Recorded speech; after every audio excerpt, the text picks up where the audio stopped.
Hello friends, welcome and welcome back to my YouTube channel. तो आज के इस वीडियो में हम देखने वाले हैं बहुत ही ज़्यादा इंपॉर्टेंट टॉपिक के बारे में। तो टॉपिक देख सकते हैं आप, टॉपिक आज का हमारा बहुत ही इंपॉर्टेंट है। टॉपिक है हमारा 2024 का भौतिक विज्ञान का पेपर। ठीक है, भौतिक विज्ञान का मॉडल पेपर, जिसमें काफ़ी सारे ऐसे मोस्ट इंपॉर्टेंट क्वेश्चन पूछे गए हैं जिसको अगर आप सॉल्व कर लेते हैं तो बोर्ड में आप आसानी से अच्छे नंबर ला पाएंगे। ठीक है, तो ये जो क्वेश्चन है हर साल बोर्ड एग्जाम में आता है, तो आपको क्या करना है, इस क्वेश्चन को पूरी तरह से रट लेना है। बहुत ही आसानी के साथ और अच्छे से हम टिप्स एंड ट्रिक के साथ इस डेरिवेशन को हम सॉल्व करने वाले हैं। ठीक है, इस क्वेश्चन को हम बहुत ही आसानी से समझेंगे और आपने एक बार वीडियो देख लिया तो आपको क्वेश्चन पूरी तरह से रट जाएगा। दूसरा वीडियो देखने की आपको बिल्कुल भी ज़रूरत नहीं पड़ेगी। ठीक है, तो चलिए बिना आपका टाइम वेस्ट किए स्टार्ट करते हैं हमारा क्वेश्चन। तो सबसे पहले ये देख लीजिए, आज का जो हमारा पेपर है 2024 भौतिक विज्ञान का, उसका जो कोड है 346BX। कोड क्या है? 346BX और इसका समय 3 घंटे 15 मिनट का है। ठीक है, पूर्णांक 70 नंबर का है। तो हम चलते हैं हमारे क्वेश्चन की ओर कि हमारा क्वेश्चन क्या बोल रहा है। तो देख सकते हैं आप, हमारा क्वेश्चन क्या है, खंड दा का। ठीक है, खंड दा का चौथे का है हमारा क्वेश्चन। बोहर के परमाणु मॉडल के आधार पर हमें सिद्ध करना है कि परमाणु की स्थायी कक्षाओं में इलेक्ट्रॉनों का जो परिक्रमण काल T होता है, इलेक्ट्रॉनों की मुख्य क्वांटम संख्या n के घन के अनुक्रमानुपाती होता है। ठीक है, क्वेश्चन क्या बोला है, बोहर के परमाणु मॉडल के आधार पर हमें सिद्ध करना है कि परमाणु की स्थायी कक्षाओं में इलेक्ट्रॉनों का जो परिक्रमण काल T होता है, मुख्य क्वांटम संख्या n के घन के अनुक्रमानुपाती होता है। ठीक है, ये क्वेश्चन हमें सिद्ध करना है। ठीक, तो आज का हमारा क्वेश्चन हम बोर्ड की कॉपी पे ही सॉल्व करेंगे। आपको भी पूरी इसी तरह से अगर आपको क्वेश्चन आ जाता है, कोई सा भी क्वेश्चन हो, तो बोर्ड की कॉपी में कैसे सॉल्व करना है वो भी आप आसानी से कर पाएंगे। तो चलिए स्टार्ट करते हैं हमारा क्वेश्चन। तो देख सकते हैं आप, क्वेश्चन है हमारा चौथे का। देख सकते हैं आप, हमें कैसे लिखना है, हमें सबसे पहले खंड दा डालना होगा, फिर डालेंगे हम प्रश्नोत्तर संख्या 4 का। क्या डालेंगे? प्रश्नोत्तर संख्या 4 का। ठीक, आगे हमें कैसे लिखना है, पूछा क्या जा रहा है, बोहर के परमाणु मॉडल के आधार पर हमें सिद्ध करना है स्थायी कक्षाओं में इलेक्ट्रॉनों का परिक्रमण काल क्वांटम संख्या के घन के अनुक्रमानुपाती होता है। ठीक है, तो हमें सबसे पहले क्या पता होनी चाहिए, इलेक्ट्रॉनों की कक्षीय चाल। क्या पता होना चाहिए? इलेक्ट्रॉनों की कक्षीय चाल। कक्षीय चाल क्या होती है? कक्षीय चाल बराबर होता है Vn is equal to E²/2ε0 NH। ये हमारी क्या होती है? इलेक्ट्रॉनों की कक्षीय चाल बोहर के परमाणु मॉडल के आधार पर। ठीक है, तो बोहर के परमाणु मॉडल के आधार पर इलेक्ट्रॉनों की कक्षीय चाल होती है Vn is equal to E²/2ε0 NH। ठीक है, n क्या है? हमारा नेचुरल नंबर है, जिसमें क्या है, इलेक्ट्रॉन काफी सारे हैं, उनकी संख्या। जहां n बराबर क्या होता है, 1 2 3 4, काफी सारे संख्या के इलेक्ट्रॉन हो सकते हैं। ठीक है, अब हमें पता होना चाहिए स्थायी कक्षाओं में इलेक्ट्रॉनों का परिक्रमण काल पूछ रहा है, तो स्थायी कक्षा की हमें त्रिज्या पता होनी चाहिए। ठीक है, तो स्थायी कक्षाओं की त्रिज्या Rn इज इक्वल टू क्या होता है, ε0 n²h²/πme²। ठीक है, क्या होती है स्थायी कक्षाओं की त्रिज्या? Rn is equal to ε0 n²h²/πme²। ठीक है, तो पूछा क्या जा रहा है, इलेक्ट्रॉनों का परिक्रमण काल T। ठीक, मुख्य क्वांटम संख्या n के घन के अनुक्रमानुपाती। तो हमें n तो पता है, ये मुख्य क्वांटम संख्या है। ठीक, परिक्रमण काल नहीं पता, तो चलिए हम परिक्रमण काल पहले निकाल लेते हैं, फिर हम दोनों में क्या करेंगे, परिक्रमण काल और मुख्य क्वांटम संख्या को बैलेंस करके देखेंगे कि एक दूसरे के घन के अनुक्रमानुपाती है कि नहीं। ठीक है, परिक्रमण काल निकालते हैं पहले हम।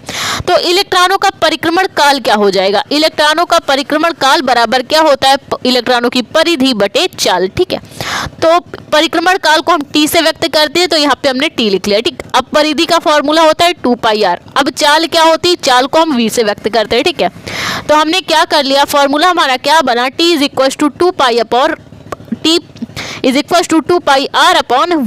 ठीक है, अब यहाँ पे जब हम सबको n से डिफाइन कर रहे हैं, Vn Rn, तो हम यहाँ पे T को भी कैसे डिफाइन करेंगे, Rn से। ठीक है, क्योंकि हमें क्या करना है, मुख्य क्वांटम संख्या के घन के अनुक्रमानुपाती, तो हम यहाँ पे T को भी हम क्या करेंगे, परिक्रमण काल को भी Tn लिखेंगे। ठीक है, तो चलिए हम, तो यहाँ से हमारा फॉर्मूला क्या बन जाएगा, Tn, देख सकते हैं आप, Tn 2πRn/Vn। सब चीज़ें n पे डिफाइन है, ठीक है। तो हमने यहाँ पे n लिख लिया। अब हम क्या करेंगे, देख सकते हैं आप, हमें r का मान भी पता है, स्थायी कक्षाओं में त्रिज्या R n is equal to epsilon naught n square h square upon pi m e square, ठीक है। तो यहाँ से हम r की वैल्यू रख लेंगे और यहाँ से हम v की वैल्यू रख लेंगे, तो हमें क्या पता चल जाएगा, परिक्रमण काल t की वैल्यू पता चल जाएगी, ठीक है। तो चलिए हम यहाँ पे क्या करते हैं, मान रख लेते हैं। तो देख सकते हैं आप, हमने यहाँ पे क्या कर लिया, मान रख लिया है, ठीक है। आर एन का भी मान रख लिया है, 2 पाई को हमने बाहर कर लिया है, आर एन का मान रख दिया, वी एन का मान रख दिया, ठीक है। अब हम क्या करेंगे, हमें इसको सॉल्व करना है। अब सॉल्व करने के लिए हो क्या जाएगा हमारा, टी एन बराबर, ठीक है, पहले हम इसको लिख लेते हैं 2 pi into epsilon naught n square h square upon pi m e square, ठीक है। अब ये क्या होगा, पलट जाएगा, ये क्या होगा, पलट जाएगा, 2 पाई n h upon e square हो जाएगा कि नहीं हो जाएगा, बिल्कुल हो जाएगा, ये बिल्कुल ही पलट जाएगा, ठीक है।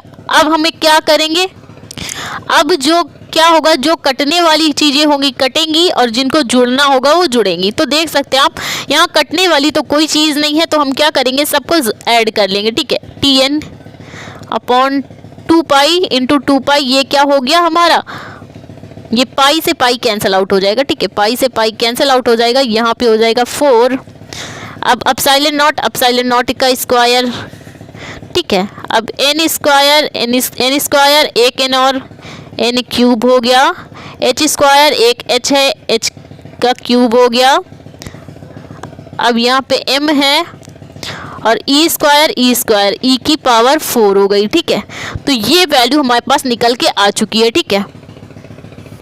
तो हमारे पास वैल्यू क्या आ गई, T n is equal to 4 epsilon naught का स्क्वायर n का square h cube upon m e की पावर 4, ठीक है। अब हम क्या करेंगे, टी एन और n क्यूब को हम बाहर कर लेंगे, किसको बाहर कर लेंगे, n का होल क्यूब हम बाहर कर लेंगे और बाकी सबको अंदर ले लेंगे। 4 एप्सिलॉन नॉट का square h cube upon m e की पावर 4।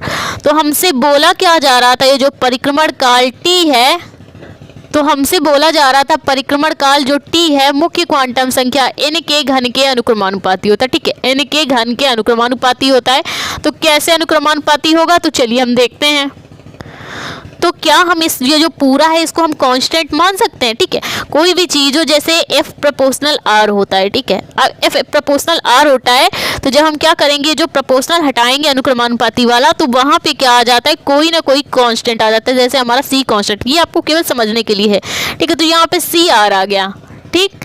तो वही चीज़ यहाँ पे अगर हम क्या करें, हम अगर यहाँ पे प्रोपोर्शनल लगा लें तो ये चीज़ हमारी क्या हो जाएगी, कांस्टेंट हो जाएगी। तो हम इसको ऐसे भी लिख सकते हैं, परिक्रमण काल टी एन प्रोपोर्शनल n के n क्यूब के, ऐसे हम लिख सकते हैं, बिल्कुल लिख सकते हैं, क्योंकि जब प्रोपोर्शनल हटेगा तो ये कांस्टेंट हमारा बाहर आ जाएगा, ठीक है। तो ये हमारा निकल के क्या आया, परिक्रमण काल t मुख्य क्वांटम संख्या n के घन के क्या होता है, अनुक्रमानुपाती होता है, ठीक है। तो ये हमारा प्रूफ हो चुका है क्वेश्चन कि स्थायी कक्षाओं में इलेक्ट्रॉनों का जो परिक्रमण काल होता है मुख्य क्वांटम संख्या n के घन के अनुक्रमानुपाती होता है, ठीक है। तो आई होप आपको ये डेरिवेशन करना समझ में आया हो तो प्लीज़ वीडियो को लाइक, हमारे चैनल को सब्सक्राइब करें, जिससे हम इसी तरह के इंपॉर्टेंट वीडियोस आपके लिए लाते रहें।